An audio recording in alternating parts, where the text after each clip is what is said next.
Life Over Coffee. Conversations for Transformation. Hello, everyone. This is Rick Thomas, and we are doing Life Over Coffee. Thank you so much for joining me. I have a special privilege for you and an opportunity for us to hear from Anton Krecic.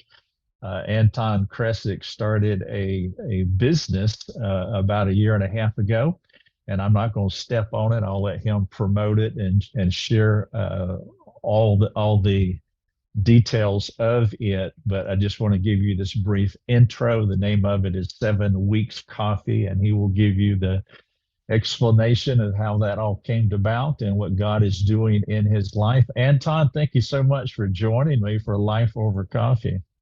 Well, I'm so happy to be here, Rick. I love the name of your show, obviously, and thanks for letting me come on and share a little bit about 7 Weeks Coffee. At the end of this interview, I have a lightning round that you don't know the questions I'm going to ask you, but I'll go ahead and tell you what the last question is. Your second favorite Christian ministry that has the word coffee in it. Okay, so I want you to give that some thought, and hopefully you'll give the right answer when we get to the end.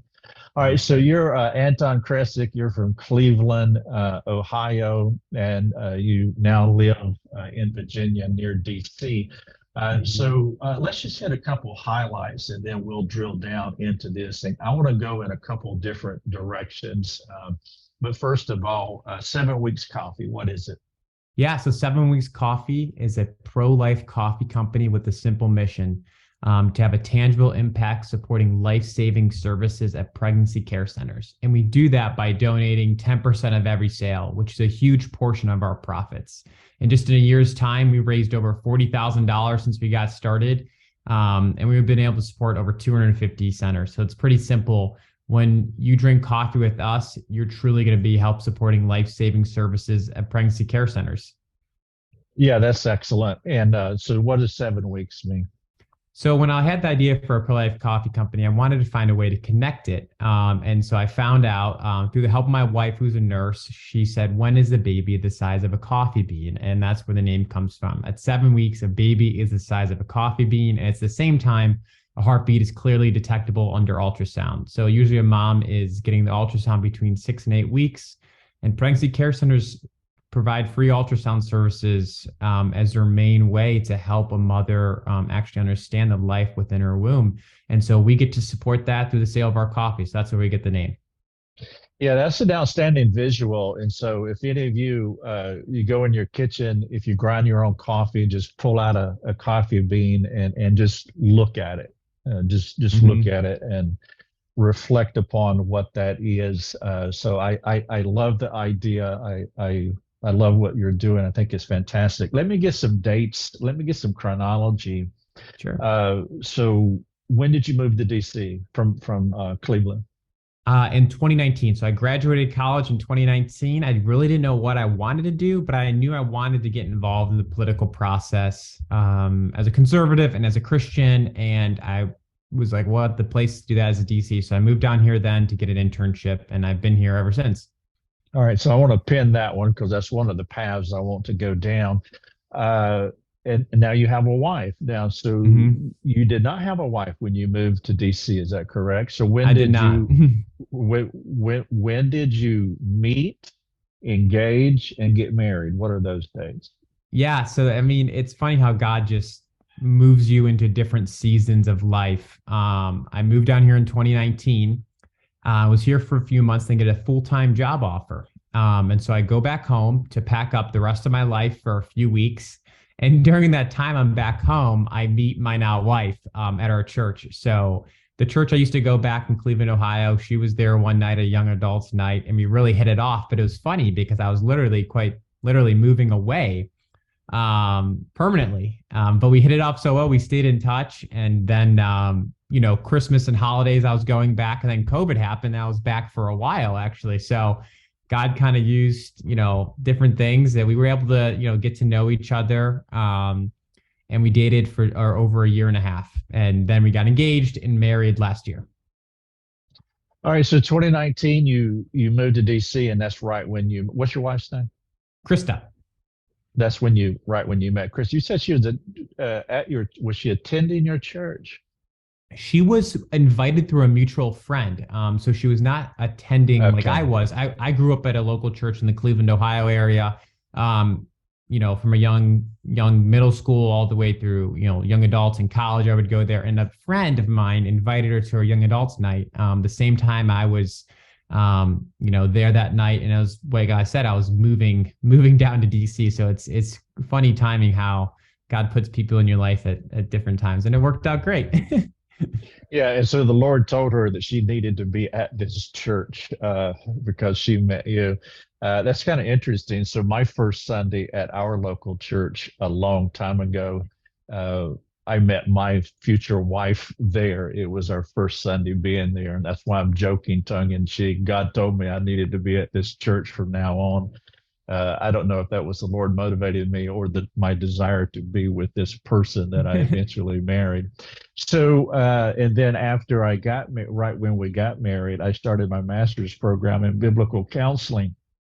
This is another parallel track. So, you get married and you start a business. Now, I do marriage counseling for a living, and this is one thing I would tell a couple. If you're going to get married, don't start a master's degree or don't start a business. And so you tell Krista, hey, will you marry me? And I'm going to start a business. How did that work? It's funny. It was through our engagement and through getting married, there was no plans to start a company. Except 2 weeks after we got married, I had this idea for a pro-life coffee company. I remember calling her. You can look back at things and it's funny, like I don't know, like God speaks to people in different ways, but when I look back on like the start of 7 Weeks Coffee, you just see God's hand, how he wrote this story in such a unique way, because I had no like, specific idea a while ago. It was a moment in time, 2 weeks after we married. I've always been entrepreneurial. And I saw this opportunity for a pro-life coffee company. And it was truly like a lightning bolt moment where I felt like, wow, like there's no one doing this. And that's where I had the idea that I looked up, I literally Google searched pro-life coffee and I couldn't find a thing. I was like, wow, there's no one sharing this message with the pro-life, coffee, because there's tons of branded coffees. And I think a lot of it is about sharing a message and a story. And there was nothing doing it for the pro-life movement. So that's when it hit me, this idea. And I remember calling her. I'm like, Krista, I have this crazy idea for a pro-life coffee company. And she was totally on board from the beginning. And she actually helped me come up with the name 7 Weeks Coffee. So I owe her a lot of credit to the name of the company, which is awesome. Yeah, so she was okay with it. She didn't say you're out of your mind. We just got married, and I think there was a little hesitancy of like, hey, let's take this some time before we really invest, what little money we have, because we just got married, into starting a company. So there was definitely a little bit of friction with that, but she definitely saw the purpose and my desire behind it, which is to be a support to pregnancy care centers. And she really believed in that. And we both believe in it now. And now we look back and we think it's hilarious how God has just has truly changed our lives in a lot of ways. yeah, there's not grace until you need it, and then when you Mm-hmm. step out in faith, you Mm-hmm. experience God's grace. And so the three primary spheres of all of our lives is our family, our vocation, and our Mm-hmm. church. Mm-hmm. And you disrupted all three of those at the same time. You left your church to DC, you Mm-hmm. changed vocation, and you left your family and started your own autonomous domestic empire. This is not how you do it, but you seem to be doing rather well from what I understand. So God's grace has been tremendously sufficient for you, obviously. All right, so I Mm-hmm. got a couple paths I want to go down, but first, if you could just share your faith journey, I think that would be important. So just give a brief snapshot of your chronology, your family, how you were reared, coming to Christ, and that. Absolutely. Yeah. So I grew up in the Cleveland, Ohio area, and I was grateful enough to be raised in a strong Christian home. Grew up believing in the Lord, accepting Christ when I was in high school. That's when it became personal to me. freshman year of high school, and the call to live your life for Jesus, and that's what all of us as believers should feel in our hearts when we accept Christ. And so yeah, very grateful for that. Grew up in a great church back home. And it's funny, I actually was even considering getting into ministry at some sense. I graduated college, and actually before I moved to DC, I interned at my church. And it was a 3-month internship, and it was one of the most divinely, appointments of my life where I got to see ministry behind the scenes. And I was so moved by it, inspired by it. And I also, for the first time, got to see a pregnancy center. And I had no idea what that was. And it's funny how 3 years later, just over 3 years, 7 Weeks Coffee comes to fruition. And the pregnancy center I visited when I did that internship at that church truly, laid an impact on my heart of why the pro-life movement is so important to me. What was your degree? So I graduated with a business degree from Cleveland State University. When I was there, though, I played college golf, and that was a huge part of my life, actually. Sports. Okay. Are you an addict? I played a lot of golf when I was in college. I loved it. I devoted my life to it in a sense. I was going to try to play professionally, and I didn't, that was really all I thought about. And then I hurt my back, actually. So that's why I pivoted to coming to DC for an internship. But again, a total, you look back on how God redirects your life. You don't see it in the moment. You think, your plans are ruined. My plans to, potentially play professional golf are ruined by an injury. But you look back, it's like, I'm so happy how God redirected my steps. You're just kind of casually saying that, but you just don't say you play golf. That's like a gymnast. You've had to devote serious time. Mm-hmm. There's a sacrifice that you made. I'm not saying that as though I know your story, because I don't, but if you're going to college to play golf and you have aspirations to be on the PGA Tour, you sacrificed a lot. So how big was that disappointment when you damaged your back? That had to be substantial as far as disappointing. Yeah, to elaborate more, you're right. I gave up most of not gave up. It was a great sacrifice, but from right. Yeah, right. from middle school through high school through college, my life was competitive golf. I played tournaments every year. I played in high school, and when I was playing in high school, the goal was to get a Division I scholarship offer. Like, that's what I was working towards, and I was grateful to get that at Cleveland State University. And I played Division I golf for 4 years, and I went to Cleveland State to play golf. And it's kind of like the imbalance where you look back. It's like I put my education to a side in a lot of sense, because you're so focused on this one aspect of why you're there. And very grateful for that opportunity, and couldn't be more happy for that experience. But you definitely sacrificed a lot, and I gave up a lot of social life and other pursuits from internships and what my career was going to be outside of that. And then when I did hurt my back, I was playing in pain for like 2 years. And so when I finished my senior season, I was like, I can't do this anymore. And it felt kind of there's a bottomless feeling in your stomach, like, wow, I just gave my life to this, and I don't have much to show for now. I don't have a degree I like. I don't have a ton of other skills I like, but I just trusted in God. And I think that's where he kind of just provided, the next steps, which was an amazing internship at my church, and then an opportunity to move to DC. Yeah, it's really phenomenal. I don't want to make, I want to make a careful analogy here, but it's like divorce, it's like death. It's anything that you completely are devoted to, and then it's taken away. It creates a void in your life, and that can really be a grieving and dark time for someone. But God's mercy, it seemed like the pivot, came quickly. What quality do you have, and what quality would you want to see in someone who was moving down a path to be a professional golfer? And it's the same quality of grinding to build a business? I mean, either direction, there has to be, I mean, more than one quality, but which one comes to mind if someone was thinking about starting a business? Like, you really need to possess this. This needs to be a gift from God that He has given you, because you're going to need this to do what you need to do, because it's not, you can be an overnight success in 10 years. Yes, that's a great question. And what I've learned through playing competitive golf and college golf, and even in this business, there's a lot of skills that I didn't realize I learned. And that's two main ones: discipline, and execution.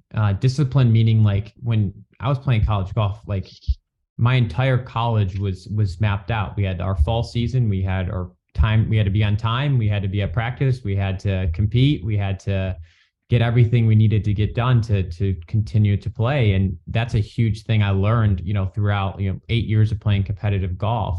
Then execution, like being able to like finish the task and to map things out and really to take ownership of like your life.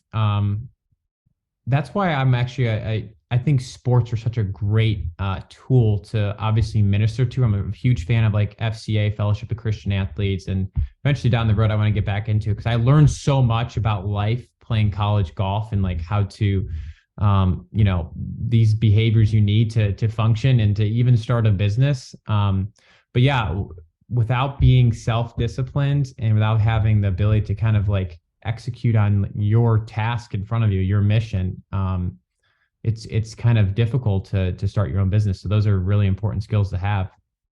Yeah, and then also there has to be a hope element involved, meaning there's an object out there absolutely, that you're fixated on, and vision. that creates the gravitational pull to get to that goal. But discipline and execution are the pathways that take you. But you do have to have a hope or a goal. Now, yours was golf for the glory of God, but He gave you back trouble, and so now you still have execution and discipline, but the object has, your aspiration and goal has changed. And I'll ask you about that in just a moment. But all right, so I'm gonna go back to what I got pinned on the wall over here. So you're in DC. Why did you go to DC? I went to DC on a very visionary and maybe a little ignorant, I'd say, like vision to get involved in the political process, to help make an impact for good. A very kind of like without understanding how DC works, but I truly moved to DC because I was passionate about politics and I was passionate about conservative and godly issues. Using those in policy, like that's a huge, as Christians, overlooked area, I think, is we sometimes forget that we need to take an active role in what happens in Washington, because it definitely affects culture from a moral perspective. So that's why I moved here, and I really didn't know much about it. And there's a lot of lessons I definitely learned from it. Did you have a job before Yes. you left? Okay. And was it with Charlie Kirk or someone else? So I worked at an internship when I first moved down here, called the Leadership Institute. It wasn't with Charlie Kirk. And then I got a full-time job offer to do fundraising. And one of our clients was Turning Point USA. So Charlie Kirk and his organization, Turning Point USA, was a client of ours where I did fundraising for them and a host of other clients. So it was really cool to have an internship and then get a full-time job where I felt like I was starting to get involved and get settled. And you got discouraged by the politics. I'll just say it generally, because I don't want to call out any names or draw attention to anyone in particular, but politics in general. Is that fair? You became discouraged? I think I learned a few things. One, I think there's a lot of understanding that I had to just realize when I moved to DC. One, that there's a lot of money involved on both sides of the aisle, and that your reputation as a person, it really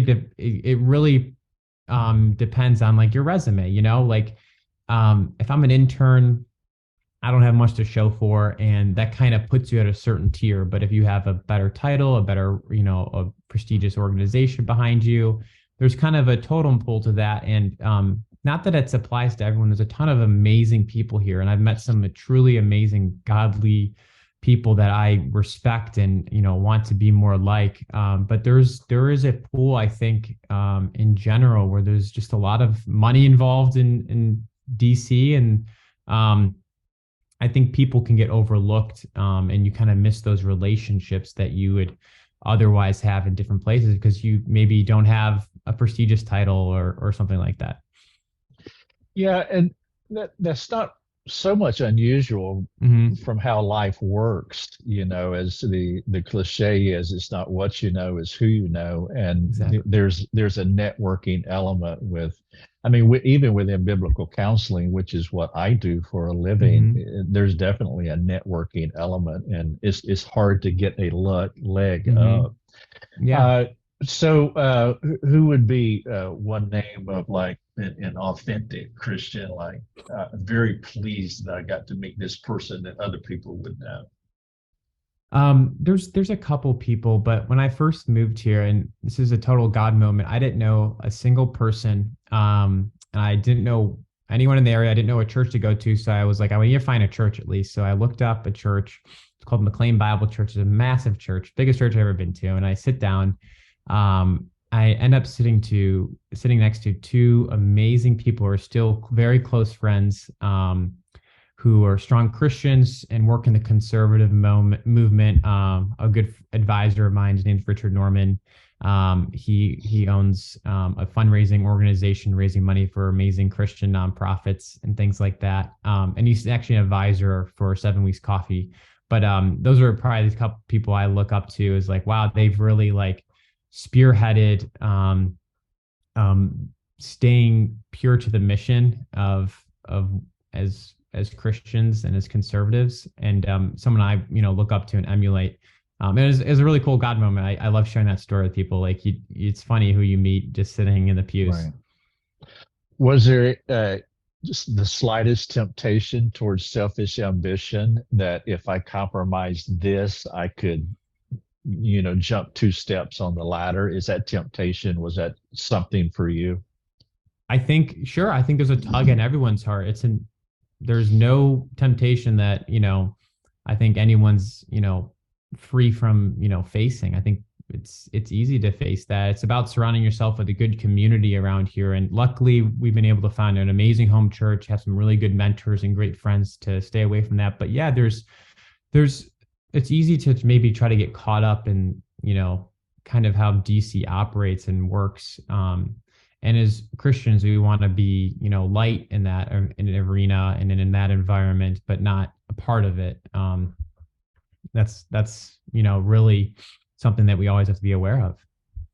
All right, so you're transitioning, and so was there a defining moment for you where it's just like, this is not a career path that I want to go down? Did something happen, or was it just over a period of time that you were losing heart, and God began to, move your heart in another direction?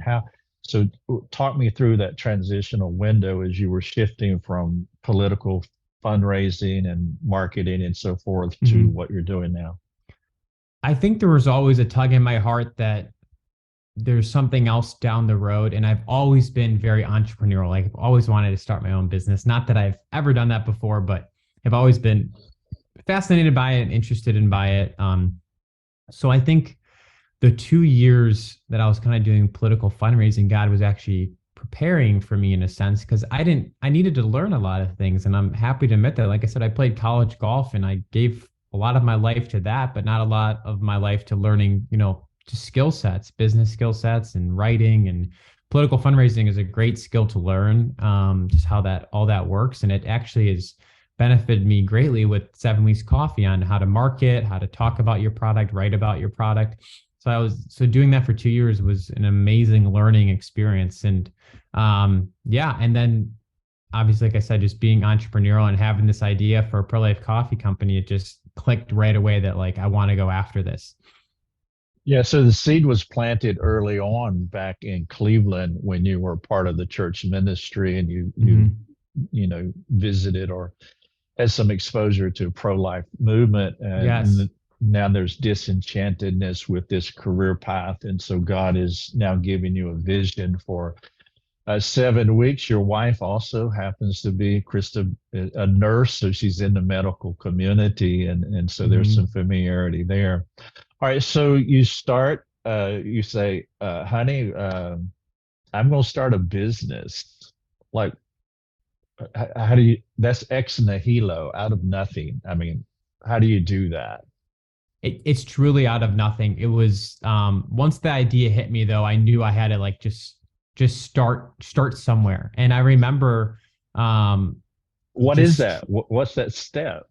the first step was trying to design just the logo of what it wanted to look like. Okay. That's what I did. It's funny. I have this. It's all mapped out. I remember the day I had the idea. I tell Krista. We come up with the name a few hours later, and I was like, I'm gonna just try to work on it. I remember working all that first night, just like trying to come up with a logo. And I was like, there needs to be a heartbeat in it. There needs to be a heartbeat because that's gonna be the logo. That's gonna be the look.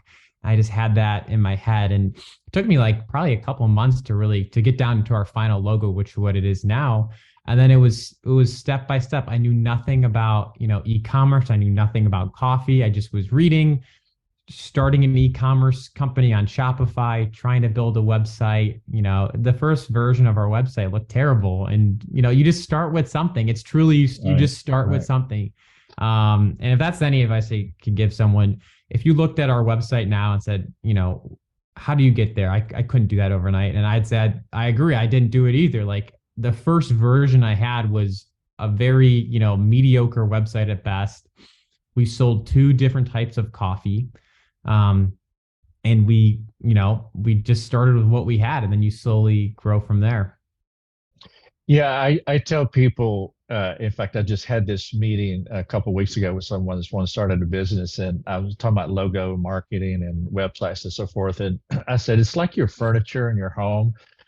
You arrange it, but you're not married to it. And then, 6 months later, you just rearrange it or buy new furniture. And so don't Mm-hmm. get so dialed in.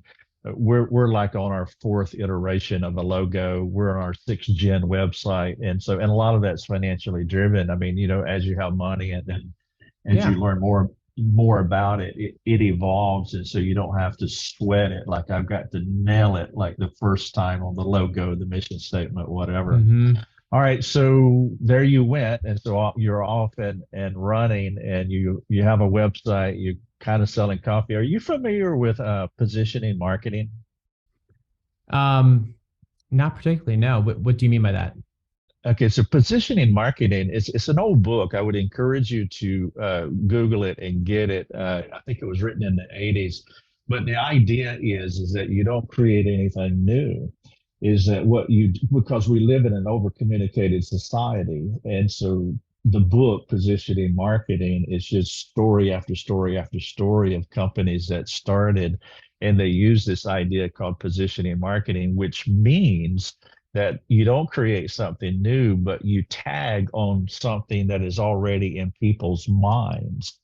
And so we see an illustration of this in Acts when Paul was going up Mars Hill. He was a proponent of positioning marketing, but when he was going up Mars Hill, he noticed all these gods. And so then when he came to the unknown God, he said, "Oh, here's the unknown God." So they already knew gods in their mind. And Mm-hmm. so it was already in their mind. And so he just took that and then he began to explain to them the true and living God.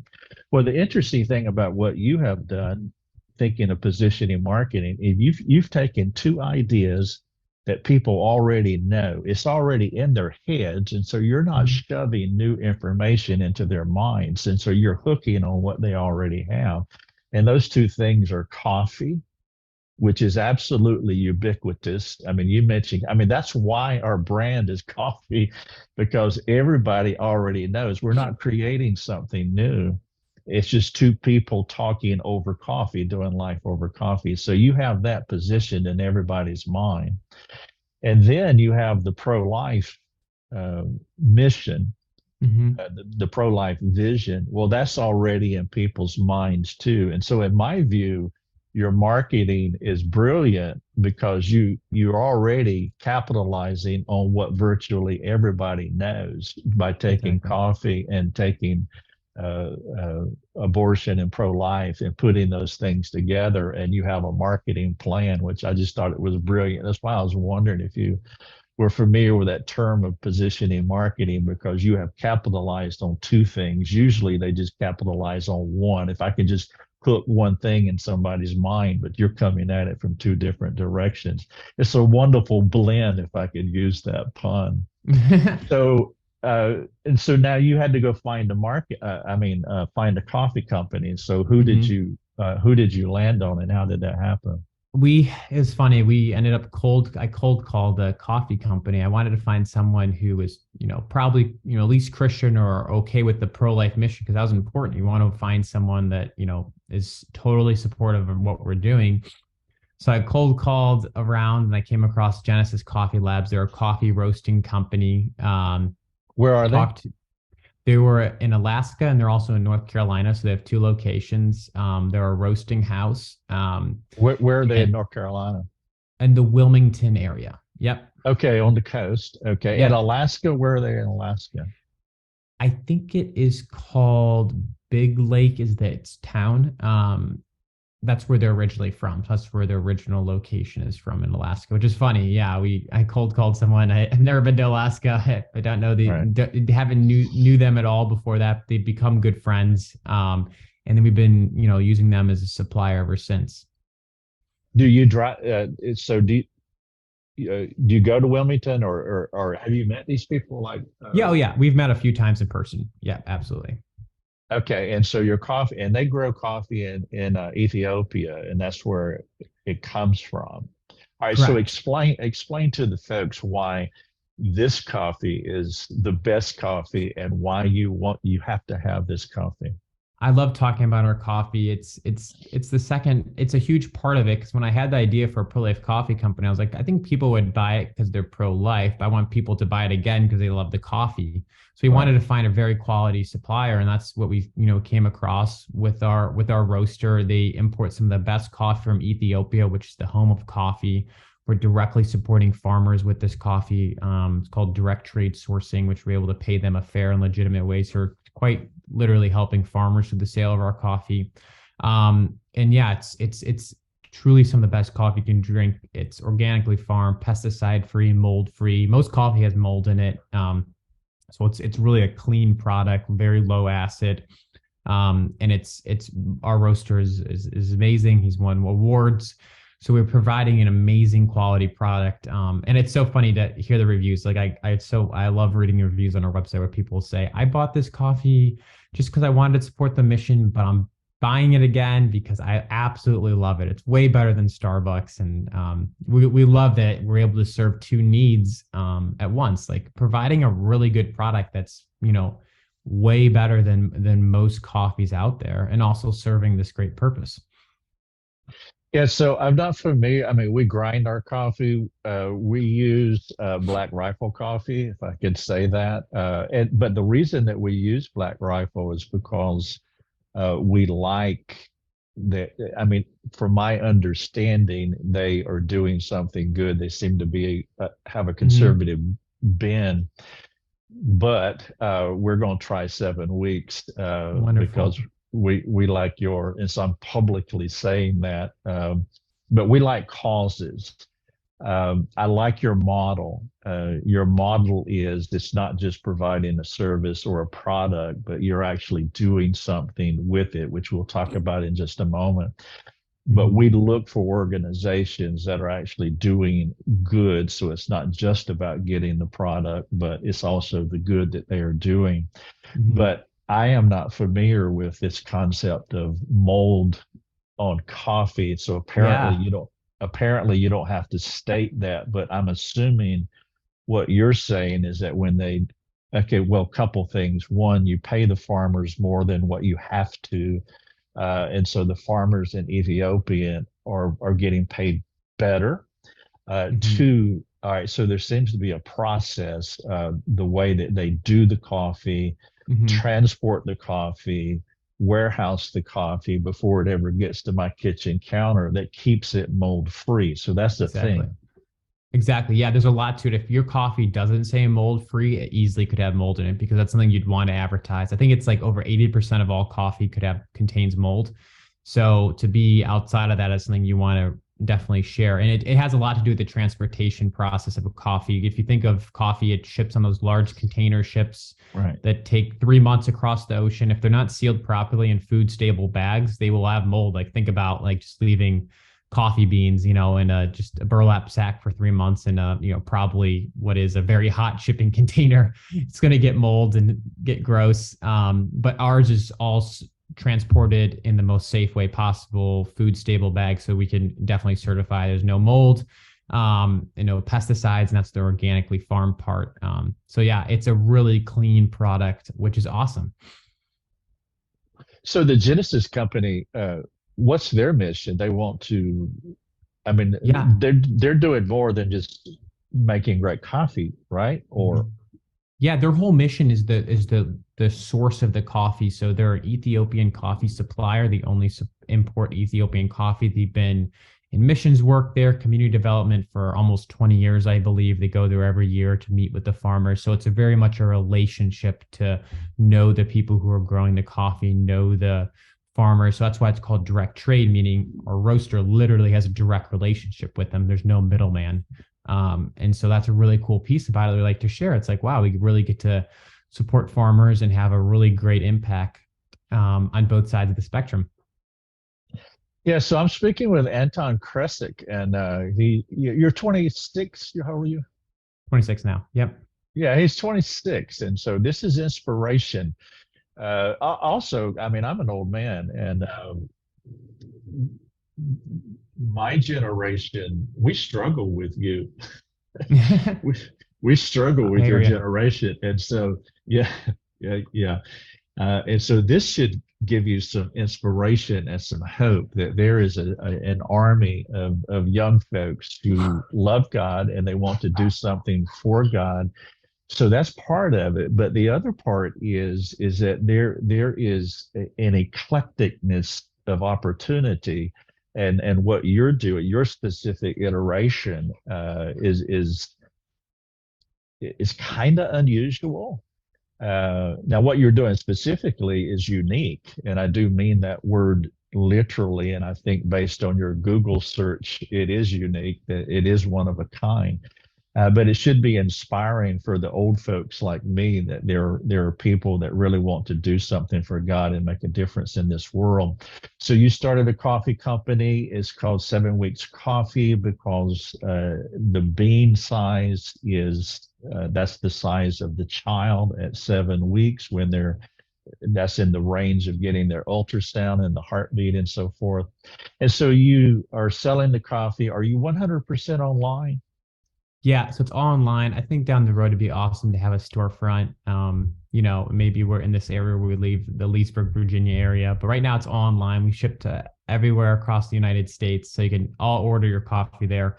And it's awesome. You have a opportunity to support life-saving services. Donating 10% of every sale is a huge portion of our profits. So, I mean, just move the decimal place over. That's how much we're donating. That's a lot of our profit, and it's truly like this lead with our tithe first model. And we want to support as many centers as we can across the country.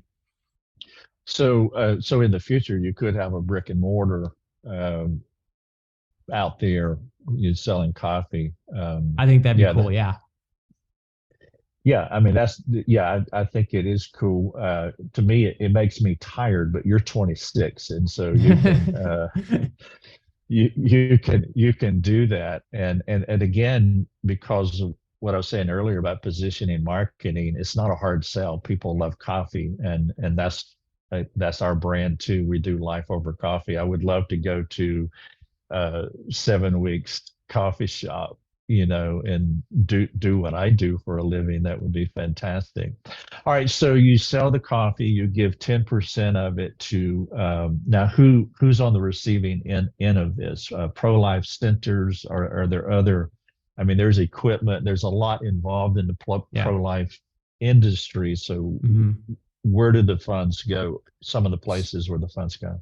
So the main focus is pregnancy care centers, and that has to do with the original mission of, I believe they're the hands and feet of the pro-life movement. And when I got to visit a pregnancy center years ago, I just was moved by what they do. They're literally helping save lives. They're often underfunded. They're often understaffed. They give away $270 million of free resources every year, material aid, ultrasounds. It's amazing what they do. There's over 3,000 centers across the nation, so there's a lot that needs support. So that's our main focus of who we support. And it's pretty simple. Any center can come and request support. They just sign up on our website under the Partner With Us tab. And then we donate to them during a month of their choosing. It's just a formal process because obviously we get a lot of requests and we just want to have a standardized process so everyone can receive funding. We've done a few donations outside of that under just the idea that we believe we're supporting pro-life organizations that are advancing and helping save lives. So there's a couple other organizations we supported and gladly do so. Obviously, the money mostly, though, is directed to pregnancy care centers. Has there been any blowback in our cancel culture?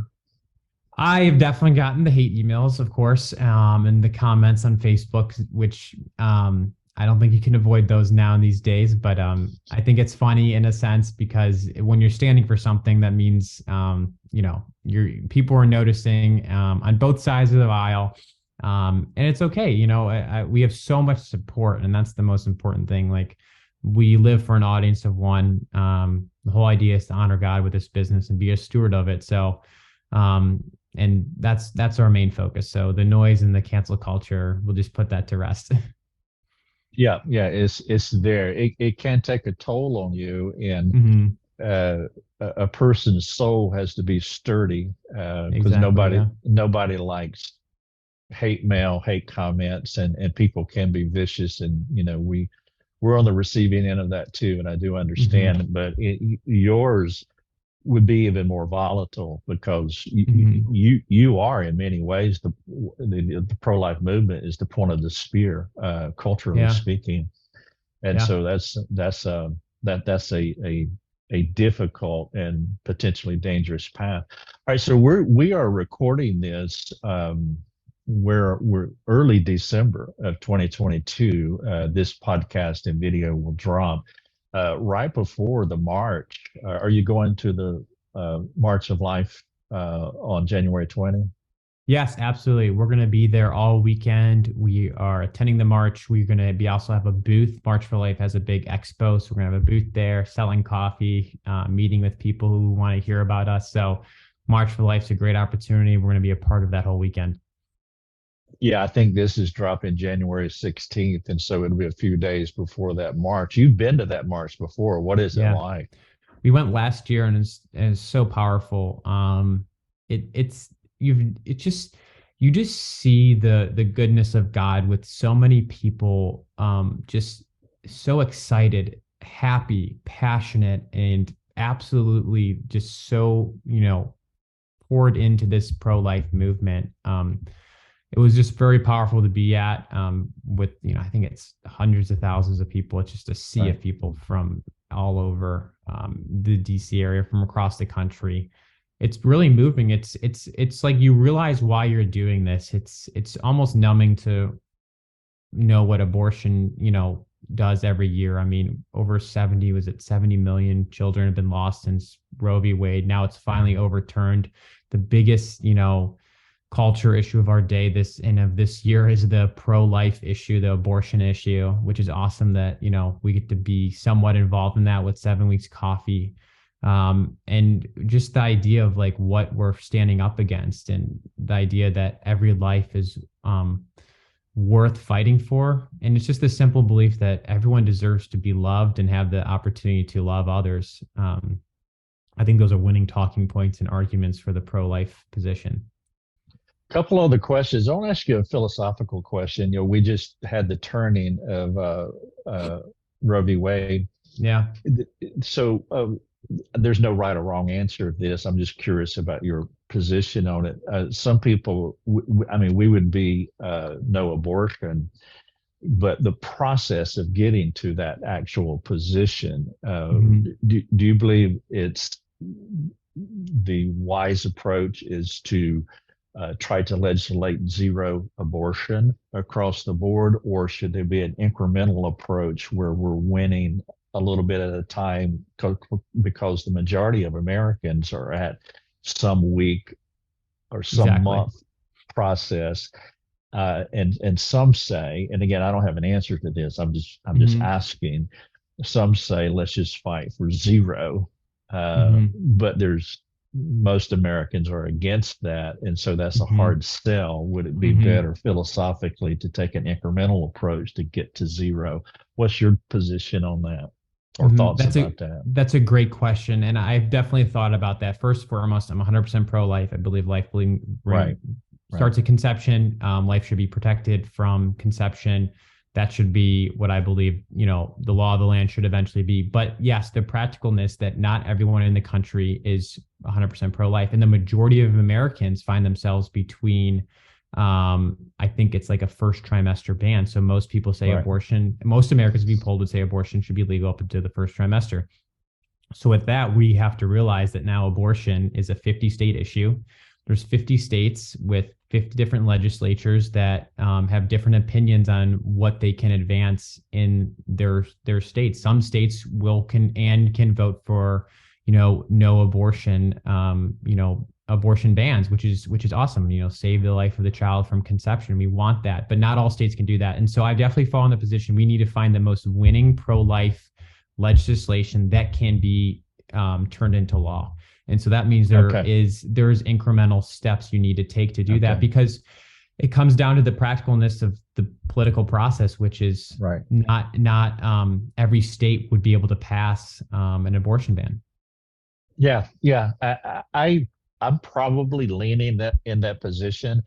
I do know counseling's that way. I train Hmm. people to do counseling, and what I tell them is that when you're meeting a counselee, you have to start where they are, not where you Yeah, want them to be. exactly. Uh, Yeah. and so you find your starting point, and then if the cross is here and they are there, you have to start here. You just can't start here, and so you have to Hmm. incrementally bring them to Christ, whatever that means, in a counseling process. All right, so one last question, then I'll do a quick lightning round and we'll wrap up. This is Anton Krecic with 7 Weeks Coffee. Remember both of those names because you're going to hear them again. So Eric Metaxas, how'd you swing this? It was through it was awesome. Eric's always been someone I've always looked up to. I've read a lot of his books, and when I first started this year ago, I was like, how cool would it be to get hit to work with him in some capacity? So a year goes by, I get a message from Salem Media, which he works with. Eric works with Salem Media, and they just talked to me about ways we can share and advertise your product to with people in our network. And one of the people they work with is Eric. So they were able to connect us, and Eric was 100% bought in of the mission, the coffee. And he's like, I'd love to, support you guys, partner with you guys. And he was able to do an endorsement video for us. And we actually just were on his podcast. So he's grateful enough to have us on as a guest. Very thankful for that. And his wife, I think, in the past worked at a pregnancy center. So he's very connected to the pro-life movement himself personally. So so grateful that was able to try our coffee. He loves our coffee, and kind of endorse it as well. Yeah, he'll give you a bigger bump than we will, but I hope that we'll give you a little bump. But Eric, I saw the commercial or the ad that he ran on his show, and it was really good. All right, lightning round. You ready? Let's do it. Just a few questions. Who's your favorite Old Testament character? Old Testament, Moses. Who's your favorite New Testament character other than Christ? Okay, that's a good one to qualify. Timothy. He was young. Ah, good answer. What would Jesus do? What kind of coffee would Jesus drink? He would drink our light roast because it has the most caffeine, and he was always up early, and he would need the energy. Okay, what would you? There you go. All right, so you go to what's your web address, by the way? 7weekscoffee.com, all spelled out. All right. So for those of you who want to do what Jesus would do, go to 7weekscoffee.com and get the light roast. What was your wife's reaction when you said that you were starting a business? Shocked, a little timid, but also supportive. My wife is amazing. I have the highest praise for her. She has the toughest job. She's a nurse. But she was supportive, and that was the most important part. All right. Shocked and supportive. All right. That's a good one. Good for you, Krista. Thank you. All right. Number 5. What are you not doing now, but you hope your business will do? We make our plans. God orders our steps. What are you doing now? What are you not doing now that you hope your business will be doing in the future? I just think there's a lot of opportunity to grow. I think there's a ton of opportunity to work with churches. I'd love to see every church coffee shop turn into a pro-life coffee shop, use us as coffee, and just support more centers. That's it. Okay. So that reminds, so there's a lot of churches here in the Greenville, South Carolina area, a lot of big churches, and I've been here forever. I'm old, so I think I'll make some calls and see if they can. They're all connected to, I mean, they have one of the tough putts will be that some of the roasters are Christians as well, and so the churches use those roasters. But that's great. I'll make some calls and see what we can do. What pleasant surprise did you discover as a young business person? How many people that will care about you personally and just help you out when you need it. I think that's the biggest thing I learned, is that if asking for help there's nothing wrong with that. And there's so many people that have come alongside me since I started this that have just poured their support, their energy and their time to just help me, get this going, because they believe in it too. So it was very, just a positive experience. What is one challenging thing about running a business? Knowing which direction to go. There's always a lot of decisions in front of you. And you only have a limited amount of time, so you can't do everything at once, and just picking your direction and sticking with it, I think. All right, this is the final question, and I want you to think very carefully about this. What is your second favorite Christian ministry that has the word coffee in it? That's a tough one. Probably Life Over Coffee by Rick Thomas. Okay, I thought I was going to have to hold up my little card here that said Life Over Coffee. All right, so we're going to wrap up, but I want you to wrap up, and so just share your heart, share whatever's on your mind, and then that will be the closing of the podcast. No, I appreciate it. Well, the podcast and the video we're doing that. Wonderful. No, I just appreciate you having me on. Thank you for letting me share our story with your audience. I mean, I feel like I got to share a lot, but it's pretty simple. I mean, I'm no one special. I'm just a guy who was working a normal job with an idea to create a pro-life coffee company. And I remember praying that first night, like, Lord, I have this idea. I have this name. I have no customers. I hope you just allow me to sell some coffee so we can donate to our local center. Wouldn't that be awesome? And I realized what a small prayer that was, but I also realized that just take the step that's in front of you and you'll see where God takes the rest. Anton Krecic, 7weekscoffee.com. Thank you so much. Thank you, Rick. Thanks for joining us. Learn more and get access to other resources at lifeovercoffee.com.